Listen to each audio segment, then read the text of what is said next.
message, like, as it seems like things are going wrong, they're hitting everything, like, how do you keep the guys in it? And it seemed like in the fourth quarter, they never really took themselves out of it. Yeah, no, I thought we were, and when we started to getting down, it was just looking for a group that would come in and give us something, and then trying to diagnose the reasons as to why we were down, which we addressed at halftime. And I thought we were a lot better in the second half. I mean, one of our goals is to have two 25-point quarters, and I told the team, I went in there, I said, could you believe it that we actually had two 25-point quarters after giving up whatever we gave up in the first half? And a lot of that's a credit to those guys that came in and played and battled. And those are the things that we're looking for. Yeah, to that point, in a game like this, it becomes a lot about pride and leadership and just how much you're willing to compete regardless of situation. You guys have outscored them 40-19 in the fourth quarter. So what did you see from those two fronts? I saw a lot from London Johnson. I think he was, I said to the team, plus 21 in 12 minutes. Like, he came in and wanted to win those minutes. And when we got in that situation, like, even in the third quarter, it was about trying to win the quarters. And I thought we did a pretty good job of that. No, it's not the point of the night. Obviously, you want to win the game, but J.D. Davison set the all-time record for Maine scoring tonight. What can you say about him, what he's meant up here in Maine, and what you've seen from him? Yeah, he's a fan favorite. Obviously, I think he would have been a lot happier if this had come in a better result. But I'm just always impressed with him and his maturity and his growth and his ability to grow year over year. And he deserves all of those records, and he means a lot here. I've learned that pretty quickly. And Drew Peterson, obviously, he was struggling a little bit out the gate, but as he was on the court, you could see him talking to his teammates, you could see him yell out there.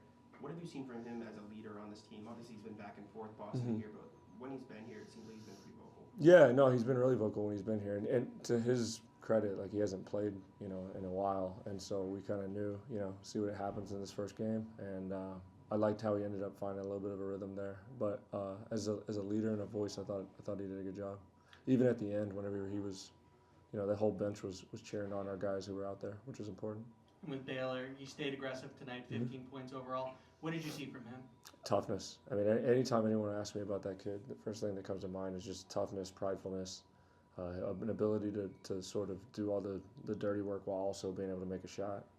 Guy likes to rebound. He's competitive. So good player.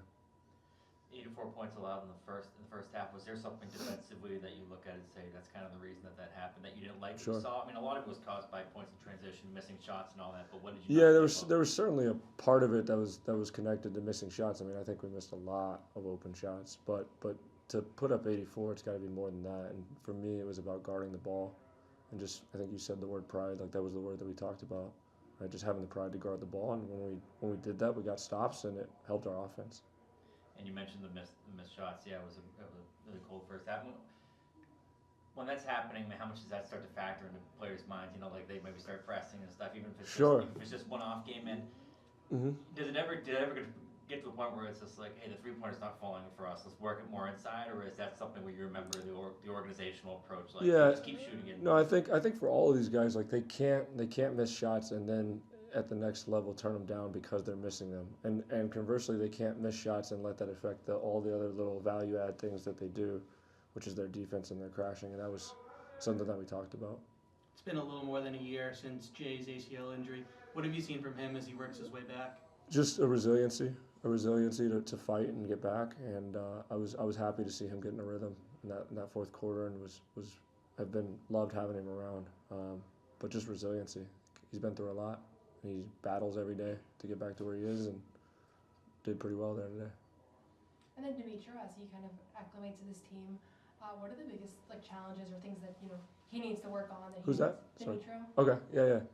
I think he's been great. First of all, I thought our just the ball containment, pride, guard the ball part kind of gave him issues, right? And he's just getting people driving at him at the rim.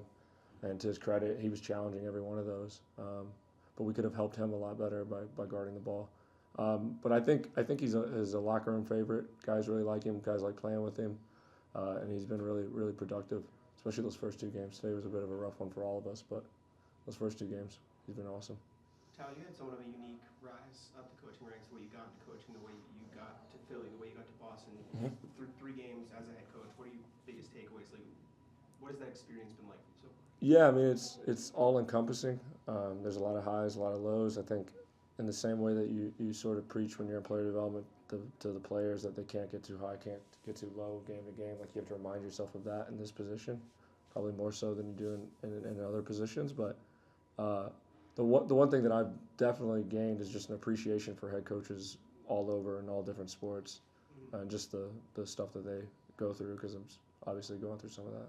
You got a chance to coach summer league with Philly. Mhm. How different is this? Obviously, you kind of get to coach these guys up a little more. You're with them for a longer period of time. Like immediately off the jump, is there a big difference between summer league here that you've noticed? Yeah, you have a longer camp, so you have more time to get stuff in, and you have a group for a much longer time, and so you're constantly thinking about what the group needs in a way that's a little bit different than summer league. Summer league, and once you get to that point where we're playing games, it's almost about the games and the minutes and all that stuff.